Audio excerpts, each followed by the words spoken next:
Hi guys, welcome back. ఇవాళ ఒక cute and tasty రెసిపీతో నేను మీ ముందుకు వచ్చేసాను.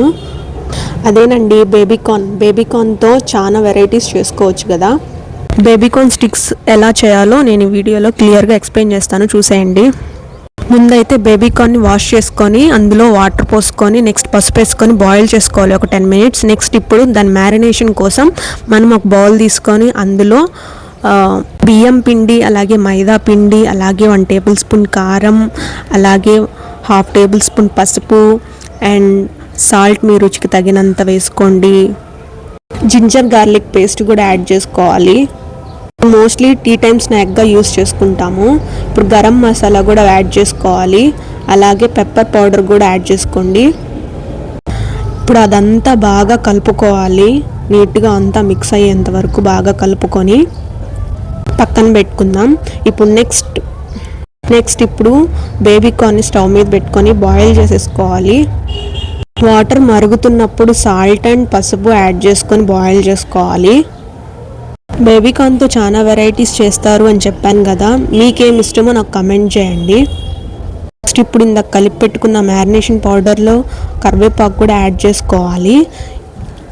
మనం చూసుకున్నట్టయితే బేబీకార్న్ అంతా బాయిల్ అయిపోయింది కదా, పక్కకు తీసేసుకొని వాటర్ అంతా వడార్చుకోవాలి. కార్న్ అంతా చల్లారాక అలాగా పౌడర్లో డిప్ చేయాలి. డిప్ చేసుకొని వాటికి స్టిక్స్ అటాచ్ చేయాలి. అటాచ్ చేసేసి ఒక ప్లేట్లో పక్కన పెట్టుకోండి. చెప్తా నేను క్లియర్గా చెప్తా, మీరు ఫాలో అవ్వండి.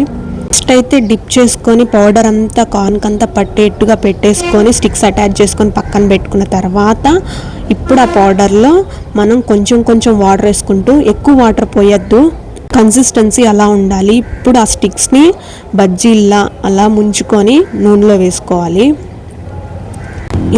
ఇలా అలాగ వేసుకొని నూనెలో వేసుకోవడమే. నూనెలో వేసేటప్పుడు కొంచెం జాగ్రత్తగా ఉండండి. స్టిక్ని బేబీకార్న్కి గట్టిగా అదమద్దు, అది విరిగిపోతాయి మళ్ళీ. సో ఇప్పుడు ఫుల్గా అన్నీ అలా వేసుకొని నిదానంగా స్లోగా ఫ్లిప్ చేయండి. ఊరికే కదిలించకుండా ఒక సైడ్ ఫ్రై అయిపోయింది అనుకున్నప్పుడు నెక్స్ట్ సైడ్ ఫ్లిప్ చేయండి. రెసిపీ క్రిస్పీగా రావాలి అంటే మీడియం ఫ్లేమ్లోనే కుక్ చేయండి. హై ఫ్లేమ్ బెటర్ అనుకోండి, మాడిపోతాయి. క్రిస్పీగా కాదు, టేస్టే బాగోదు. అలా గోల్డెన్ బ్రౌన్ వచ్చే వరకు ఫ్రై చేసుకొని స్లోగా పక్కకు తీసేసుకోవడమే. అలా మిగిలిన వాటిని కూడా వేసుకొని కంప్లీట్గా ఫ్రై చేసేసుకొని పక్కన పెట్టేసుకోండి.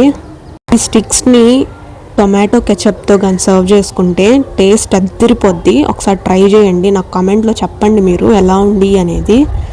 పిల్లలు స్కూల్ నుంచి రాగానే తినడానికి ఏదైనా ఉందా అని అడిగినప్పుడు మీరు సింపుల్గా చేసి ఇవ్వచ్చు ఈ రెసిపీని. లోపలేమో సాఫ్ట్గా ఉంది, బయట వచ్చేసి క్రిస్పీగా ఉంది. అంతే అండి. Thanks for watching.